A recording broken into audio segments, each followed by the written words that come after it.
Good morning students. Today I Ankita is going to explain you the next type of goods from your chapter number 2, that is the consumer, also known as the consumption goods. Clear? So firstly we will read the definition of the consumer or consumption goods. It can be defined as the goods which are purchased by the ultimate consumer or are directly used for the satisfaction of human wants.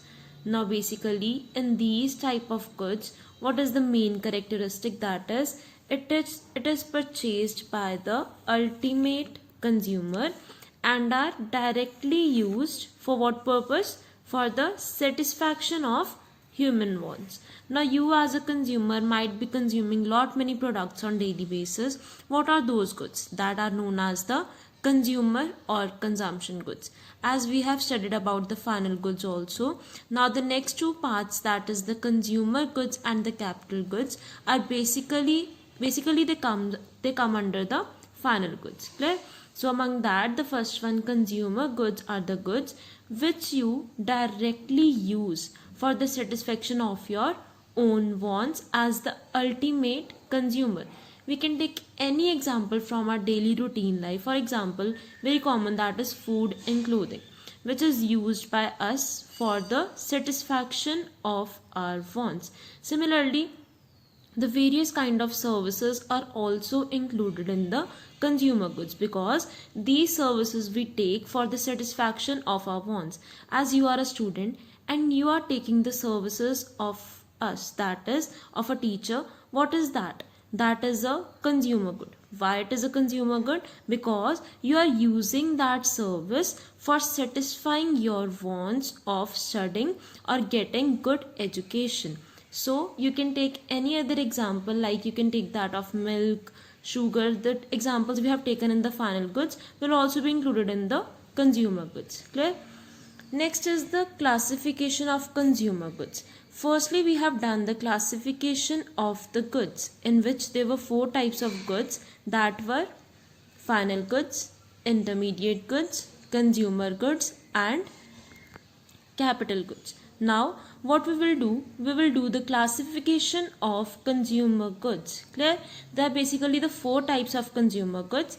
The first one is durable goods, second one is semi-durable goods, third one is non-durable goods, and the last one is non-material goods, also known as services. So we will study each and every type of consumer goods one by one. The first type of consumer goods are durable goods, also known as consumer durables. Now firstly you must be clear about the term durable. What do you mean by durable? Now this term durable is related to the term durability, which means that which can run for several years or for a long period of time, or these goods do not get destructed by a single use. Clear?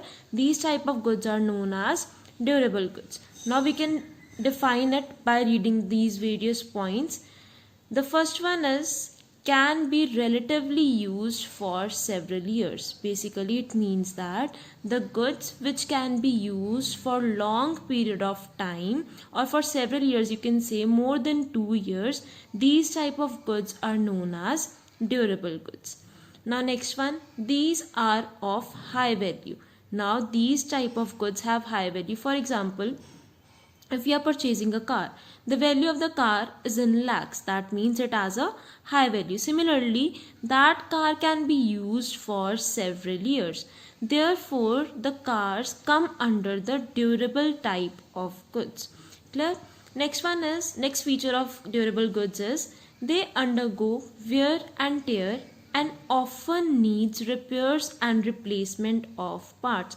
Now what do you mean by wear and tear? Which means that any kind of damage or deterioration that may naturally occur because of the ordinary use of any good during a certain period of time.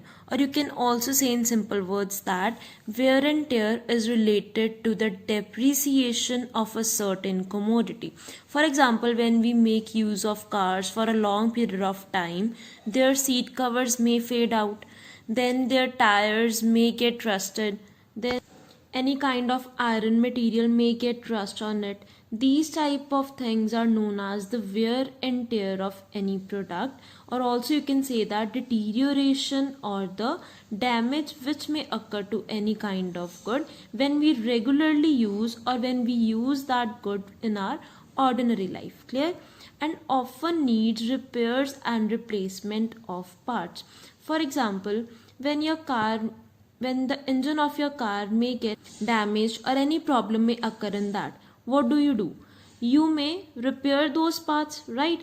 Or may you have to replace those parts. For example, the tire of your car or of your bikes get punctured, right? So what will you do? You may have to replace that part of your bike in order to make the smooth functioning of your bikes. So these all features are of durable goods or consumer durables. You can take any example, for example, car, TV, bikes, washing machine, etc.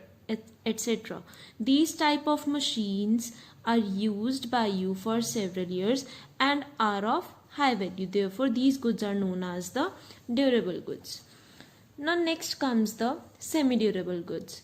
Now what is the basic difference between the durable and semi-durable?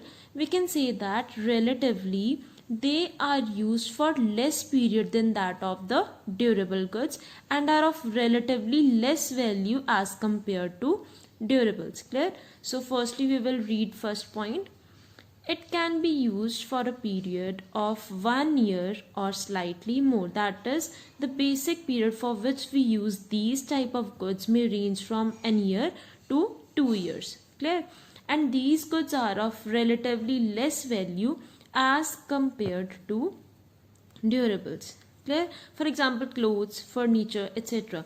Let's take an example of the clothes. Like we wear clothes on daily basis. So what we do, after a year we buy new clothes, and therefore these type of goods are known as the semi-durable goods. Similarly, if we talk about furniture, they may get damaged, because of which what we do, we use only for a period of 1 or 2 years. After that we will try to purchase new furniture. So these type of goods are known as the semi-durable goods.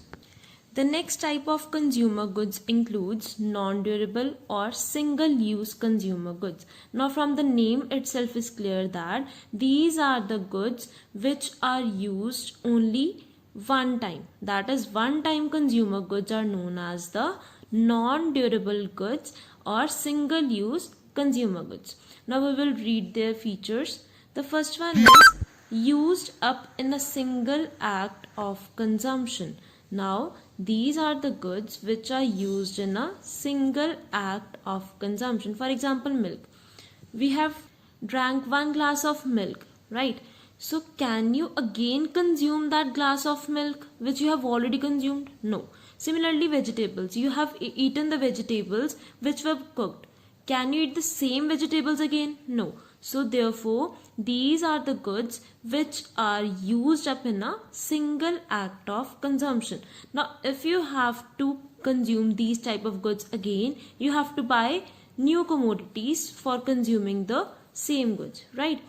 Next feature is they are of relatively low value. That means their value ranges to very much less as compared to the durable and semi-durable goods. Clear? Similarly, you can take another example also, like bread, petrol, diesel, any example you can take which are consumed or used by you only one time or single time. Clear? Now the next type of consumer goods are the services, also known as non-material goods. Now what do you mean by services? First of all, you must know the difference between the services or the goods. Now goods are the items you buy. Clear? But what are the services? Services are the actions that a person does for someone else. For example, I am a teacher and I am giving you my services. That is, I am teaching for you because you as a student want good education, and that need is and that want of yours is being satisfied by me. How I am satisfying that? By providing my services as a teacher to you. Therefore, The services directly satisfy human wants, as I as a teacher is satisfying your want of education. And next one, these are intangible in nature. That is, the teaching service which I am providing to you cannot be seen or touched. Therefore, the services are intangible in nature. You can take another example also. For example, services of a doctor, that is the medical services which a doctor is providing to you, also comes under the non-material goods. Next, insurance, banking, etc. These all types of services comes under the fourth type of consumer goods, also known as the non-material goods. This was all about your consumer, also known as the consumption goods. I hope that all of you are clear with four types of consumer goods. Thank you so much.